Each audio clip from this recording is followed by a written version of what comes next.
Good morning and welcome back to your daily spiritual growth tarot reading. I'm using Chris Ann's Light Seers Tarot today. Obviously this one just wants to stay up so we can see it. Ooh, okay, so we have Six of Swords. Now this might be in the morning time. We may be going like morning, early afternoon and evening, something like that. Or it might be that it's the combination of all three cards, but anyway, maybe the theme's in the center. However you want to read it, whatever works for you. But my question, and I have allowed for reversals. Hold on, let me drop this down just a little. My question that I always pose to the cards in these dailies is, what is it that you guys need to know that would best help you today? And especially for who you truly are to come through in all your brilliance. Oh, yeah, like with the strength. Yeah, I have a little different meaning with the strength card. But, primarily it is strength and power. And, of course, the power is there because there's the gentleness of the lamb. I love the way the artwork in this deck. We have, she stuck really pretty true to, I'd say hard and fast to the Rider-Waite-Smith rules. We have the lemniscate, the infinity symbol up here above her head, and the heart. And the power that can come through when your heart is open is a message, one of the messages, and that's what brings through, real strength. And it's our inner strength that is shining through with this card, or with the 8 of the major arcana, major gateway. And what I got when I was meditating on this card years ago is that, of course, I was using a different deck, but it's still the same thing. I got that it's like that Carl Jung quote, that until you make the unconscious conscious, it will direct your life and you will call it fate. So you can think about that. I'll say it again. Until you make the unconscious conscious, it will direct your life and you will call it fate. So what I got with this card when I was meditating is that it is that powerful place where we go around and around and around, and we're kind of like weaving our soul substance back into its original brilliant light.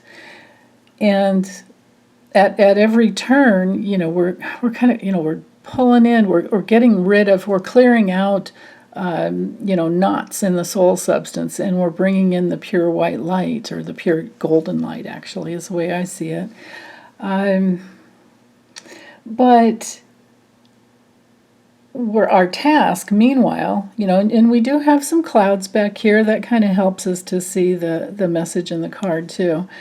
And what I get with that Carl Jung quote is that we do have in each lifetime many aspects of unconscious material.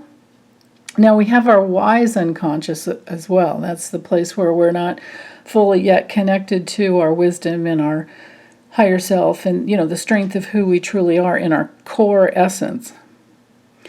And as we work to free up whatever is clouding over the soul, that's material that we could call subconscious, unconscious, whatever you want to, or just you could even just call it confusion. That's a better word, I think, a confusion. So let's change that. Until we make the confusions conscious, they will direct our life and we will call them fate. There you go. Because they're just confusions and distortions. And as we clear through those, we become stronger and stronger and stronger. But it takes a lot of courage. That's why we have the lion in the strength card. It takes tremendous courage, and it takes, that courage, and then the power starts shining through is, I guess, a better way to say. So with the Six of Swords here, I do feel like this is a card of moving away from the trouble in the past. And we are, Saturn is retrograde, it's in Pisces. So we are on this journey of going more inward and reflecting more on looking at what we've created in the past. If we're taking self-responsibility and if we're stepping out of victim mentality, that means that we are accepting, at least on most levels, that we create our entire reality. Of course, life isn't perfect. See, that's the other caveat that needs to be put in there first, is that we are unitive beings, but we live on a dualistic plane of reality, which means that when we try to create something, we've got this darn time-space continuum in our way. And we can get lost and confused. We can get totally caught up in a bunch of messages and or just background thoughts, a bunch of noise and chatter. We can get distracted, and that can pull us away from what we are trying to create here. So it's challenging. If we can stay in the place of accepting that we live in duality, but not making ourselves inadequate or inferior in any way because we're not getting what we want right now. And if we can do the inward work inside to try and figure out where we're stuck or why we're stuck where we are stuck, if we are, and where we're moving freely towards something much more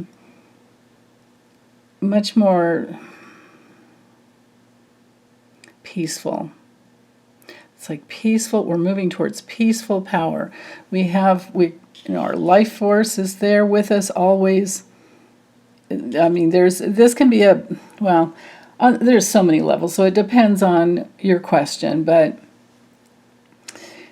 this can be traveling, this can be immigration. There are so many different ways of reading the Six of Swords, but I always tend to look at all of the swords as being mental, communicative, the thinking process is analyzing, rationalizing.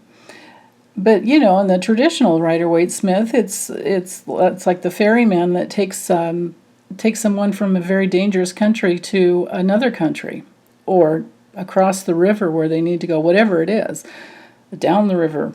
But there's always that traditional moving away from choppy water into, like smoother sailing.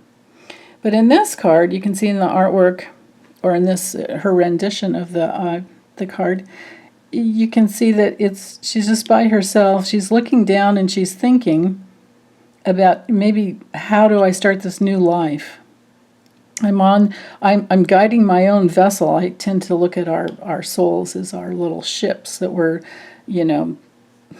sailing along every day. And are we going to go head on straight towards the waves so that we don't tip over? Because, that's how captains sail. They don't just let the ocean throw them around. They face the storms.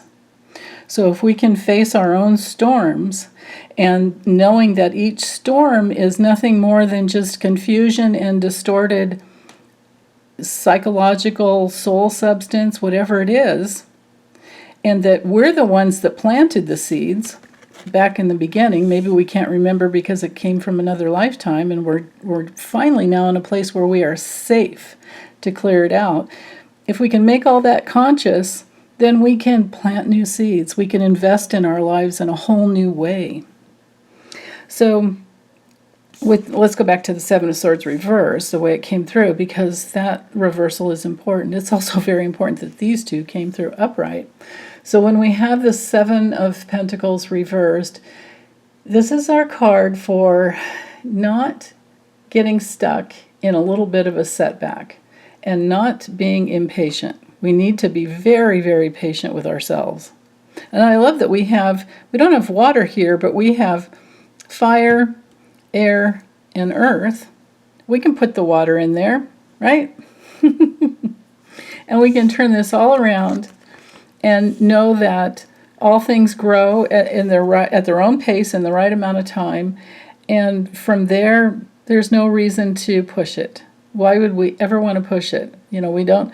We don't take a rose, well, I guess you can if it's the first one you ever saw, and you know, make it open up, but you're going to ruin it, right? We want to give things their time. So give yourself all the time that you need to heal, but just keep working it. Keep working it and keep loving yourself through it.